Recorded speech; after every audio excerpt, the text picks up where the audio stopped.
علامہ اقبال علیہ رحمہ فرماتے ہیں کہ میں گھر آیا اور ہمارے گھر کے سامنے ایک سائل کھڑا تھا.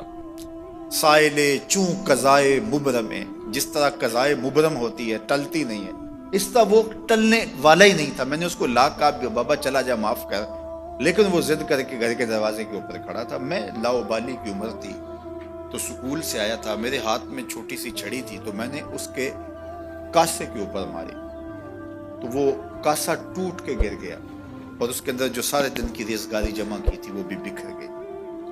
تو کہتے ہیں کہ وہ ریزگاری اکٹھی کرنے لگا اور میرے والد شیخ نور محمد اندر سے کہیں دیکھ رہے تھے تو وہ باہر آئے. انہوں نے وہ ریزگاری اکٹھی کر کے اس کو دی اور اس کو اور پیسے دیے اور اس سے معذرت کی اور اس کو رخصت کیا اور مجھے بازو سے پکڑ کے اندر لے گئے. اقبال کہتے ہیں میں نے ساری زندگی اپنے والد گرامی کو یوں بلک بلک کے روتے نہیں دیکھا تھا. میرے والد نے مجھے بٹھا لیا اور کہنے لگے کہ اقبال، اگر قیامت کے دن رسول اللہ نے پوچھ لیا کہ تیرا بیٹا فقیروں کے کاسے توڑتا تھا تو بتا میں حضور کو جواب کیا دوں گا. تو کہتے ہیں کہ بس وہی لمحہ میری تربیت کا تھا. بلکہ اقبال پھر ساری زندگی کہا کرتے تھے نام تو از پدر آموختم، حضور آپ کا نام، آپ کی محبت میں نے اپنے باپ سے سیکھی. یعنی حضور کا سامنا کیسے کروں گا. اور پھر یہ اقبال کے کلام میں آخر تک یہ چیز آتی ہے کہ کیسے حضور کا سامنا ہوگا. تو غنی از ہر دو عالم من فقیر، روز محشر عذرہائے من پذیر، گر تمی بینی حسابم ناگزیر، از نگاہ مصطفیٰ پنہا بغیر. اقبال بھی پھر آخر میں دعا کرتے ہوئے اللہ کی بارگاہ میں عرض گزار ہوتا ہے، مالک تو غنی ہے، میں تیرا فقیر بندہ ہوں، تو مجھے یوں ہی معاف کر دے، میرا حساب نہ لینا. لیکن اگر میرا حساب لینا بڑا ضروری بھی ہوا تو یہ مہربانی کرنا حضور کے سامنے نہ لینا، میں حضور کو کیا منہ دکھاؤں. تو یہ فکر ملی کہاں سے؟ یہ باپ کی تربیت سے ملی، یہ ماں کی آغوش سے ملی. تو یہ ماں باپ کی ذمہ داری ہے کہ بیٹا جب کسی کا دل توڑے، جب کسی سے زیادتی کرے تو باپ وہیں اس کا راستہ روکے. اور ایک فقیر کا لاؤبالی پن کے اندر کاسا توڑ دیا اور باپ نے پھر ایسی تربیت کی کہ اقبال ساری زندگی لوگوں کے دل جوڑتا رہا، ساری زندگی بتاتا رہا کہ انسان کی اصل صورت کیا ہوتی ہے. دل نہیں شاعر کا ہے کیفیتوں کی رستخیز، کیا بتاؤں کہ درون سینہ کیا رکھتا ہوں میں، در غم دیگر بسوزو دیگر آرا ہم بسوز، گفت مت روشن حدیث گر توانی دار ہوش، کہہ گئے ہیں شاعری جزویست از پیغمبری، ہاں سنا دے پڑھ کے ان کو پیغام سروش. وہ کہتا ہے دوسروں کے غم میں جلنا اور پھر اس غم کو جہان میں پھیلا دینا، اسی کا نام شاعری ہے. پھر اقبال نے وکری شاعری کی، شاعر تو اور بھی ہیں لیکن اقبال کہتا ہے شاعری از مثنوی مقصود نیست، بت فروشی بت گری مقصود نیست، کشتائے انداز ملا جامیم، نظم و نثر او علاج خامیم.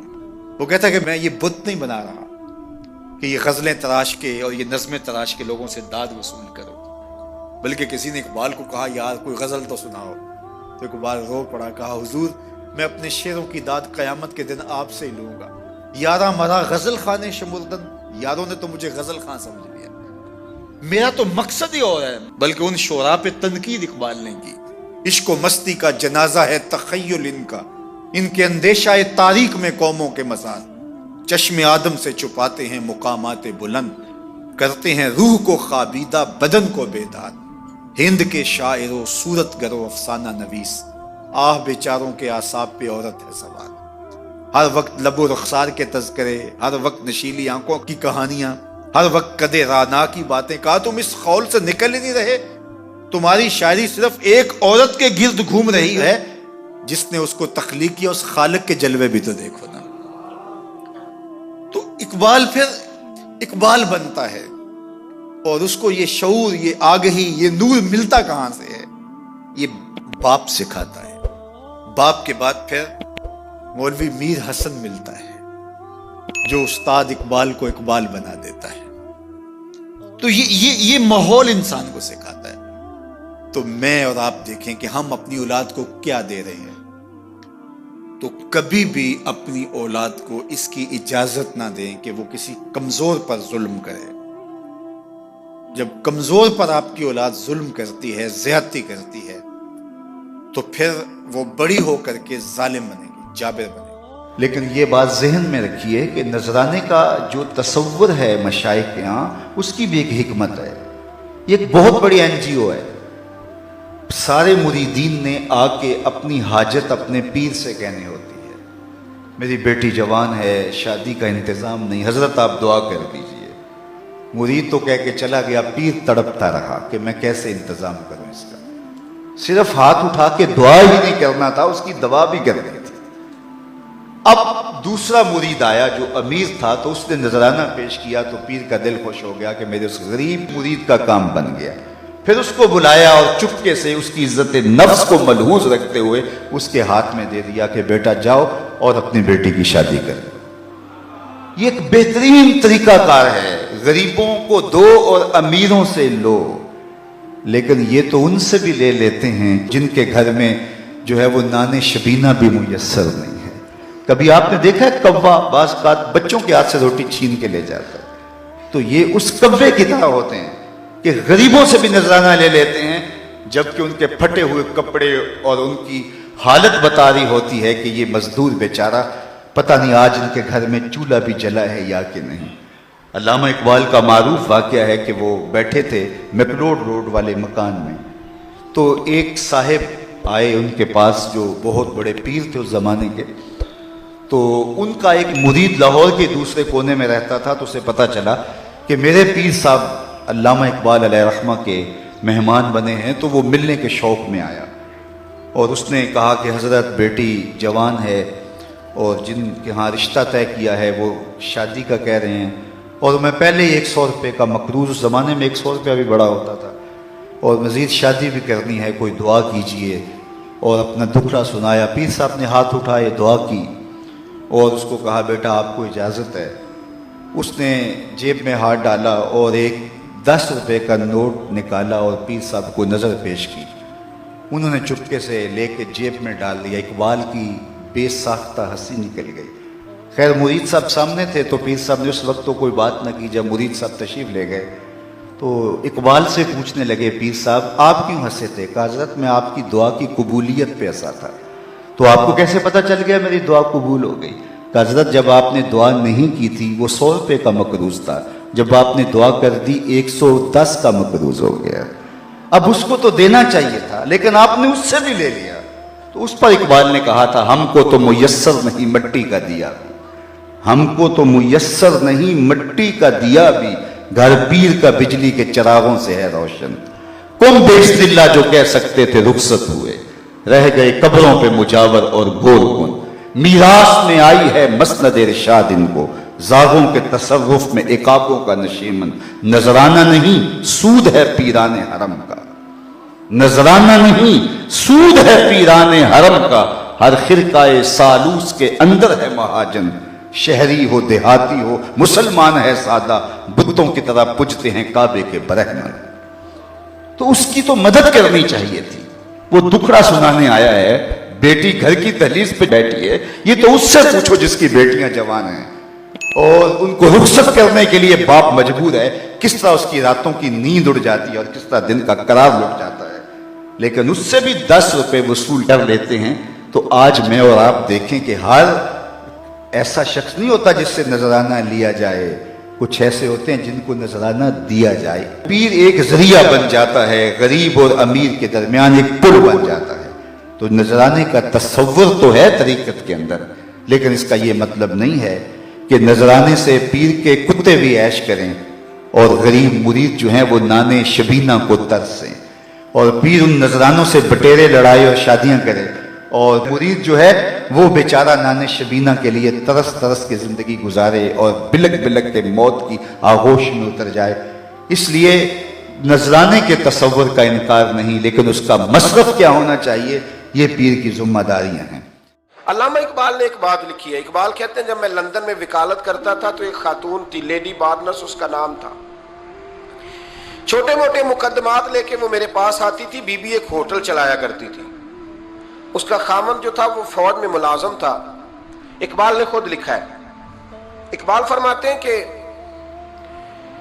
ایک دن وہ خاتون پھر کسی کیس کے سلسلے میں میرے پاس آئی، تو جب وہ آئی تو اس نے نقاب اوڑھا ہوا تھا، برقع کیا ہوا تھا، تو چونکہ اس نے نقاب اوڑھا تھا مسلمانوں کی نشانی تھی۔ نقاب اوڑھنا کن کی نشانی ہے؟ اللہ آپ کو خوش رکھے۔ تو کہتے ہیں وہ نشانی چونکہ اہل اسلام کی تھی تو مجھے تجسس ہوا۔ میں نے کہا لیڈی خیریت ہے؟ میم صاحبہ یہ برقع پہنا ہوا ہے؟ تو کہنے لگی ہنس کے، اقبال مجھے پکا یقین تھا کہ آپ ضرور پوچھیں گے۔ تو میں نے کہا اچھا تو یہ برقع؟ تو کہنے لگی الحمدللہ میں مسلمان ہو گئی۔ تو میں نے فوراً کہا کہ آپ کا شوہر تو فوج میں ملازم ہے، فوجی کے لیے بدلنا اور پھر ملکی قانون اور یہ چیزیں۔ تو کہنے لگی اس نے مجھے کیا کہنا تھا، وہ خود کلمہ پڑھ گیا۔ تو کہتے ہیں میں اور متجسس ہوا، وہ کیس کی بات کرتی تو میرا تجسس بڑھ گیا۔ میں نے کہا تو کیس چھوڑ یہ بتا کلمہ کیسے پڑھا؟ تو کہنے لگی اقبال اصل بات یہ ہے کہ میں نا بے اولاد تھی، خامد بھی بڑے اچھے پیسے کماتا، میں خود بھی ہوٹل چلاتی، پر ڈپریشن اور ٹینشن اور بلا وجہ کی پریشانیاں جان نہیں چھوڑ۔ یہ ٹینشن اور ڈپریشن کا نا مجھے عربی ترجمہ کوئی نہیں ملا۔ یہ ڈپریشن اور ٹینشن کا نا میں نے تلاش کیا ہے، لیکن مجھے عربی لغت کے اندر ان کے معنی مجھے لگتا ہے کہ اس زمانے میں یہ چیزیں تھی ہی نہیں، ہوتی تو ان کا کوئی نام بھی، یہ آج ہے نا تو اس لیے آج کے زمانے میں ہی نام ہے مفت کا، مفت کی پریشانی۔ تو کہتی ہے مجھے ٹینشن اور ڈپریشن رہتی تھی ہر وقت، بڑی میں پریشان رہتی تھی۔ میرے ساتھ ایک عجیب واقعہ ہوا کہ میرے ہوٹل میں نا ایک بابا جی برتن مانجتے تھے، بوڑھے آدمی تھے، 70 سال کے قریب عمر تھی۔ ان کا ایک بیٹا تھا، ایک بہو تھی، ایک پوتا تھا، لیکن وہ بیچارے بیٹا بیمار رہتا تھا تو لہٰذا وہ خود مزدوری کرتے۔ کہتے ہیں ایک دن وہ بابا جی میرے پاس آئے، کہنے لگے میم صاحبہ 2-4 دن کی چھٹی چاہیے۔ تو میں نے کہا خیریت ہے؟ کہنے لگے میڈم میرا بیٹا فوت ہو گیا۔ بیٹا، آپ کو پتہ ہے باپ کا جنازہ پڑھنا آسان ہے، بیٹے کا جنازہ اٹھانا بڑا مشکل کام۔ کہتی ہے میں کچھ لکھ رہی تھی، میرے ہاتھ سے قلم گر گیا، میں نے خود گاڑی بھیجی، بابا جی گاؤں چلے گئے جہاں وہ رہتے تھے۔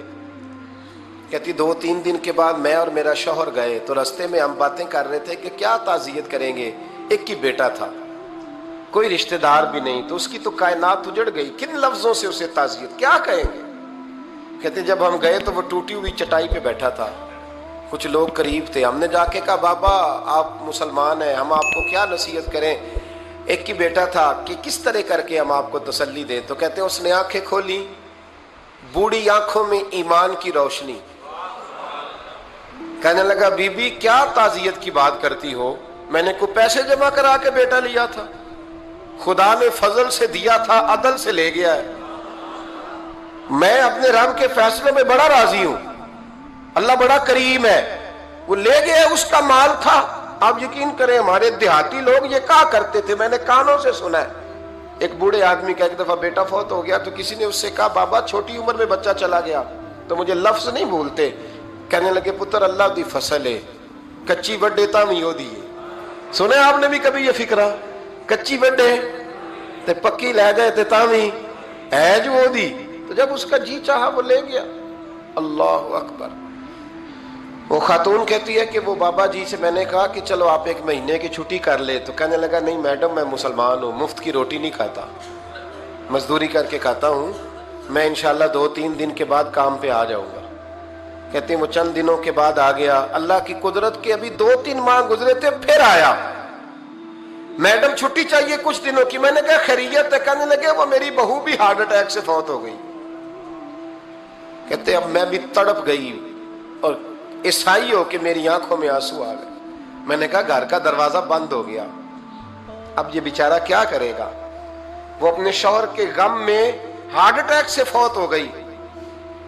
کہتے ہم پھر 2-3 دن کے بعد تعزیت کے لیے گئے، پھر ٹوٹی ہوئی چٹائی، بوڑھا نہ اپنی انگلیوں سے زمین پر کچھ بنا رہا ہے۔ کہتی قریب گئی اور میں نے جا کے کہا بابا اب تو تسلی آپ نے خود ہی کرنی ہے، جو نظام تھا وہ تو ہو گیا۔ تو کہتے ہیں پھر اس نے آنکھیں کھولی، آسمان کی طرف دیکھا تو کہنے لگا بیٹی کوئی پریشانی نہیں، میرا بیٹا بغیر شادی کے بھی تو فوت ہو ہی سکتا تھا نا، بس میرے مالک نے جب چاہا جیسے چاہ ہوا، میں انشاءاللہ 2-4 دن کے بعد کام پہ آؤں گا، یہ میرا 3-4-5 سال کا پوتا ہے،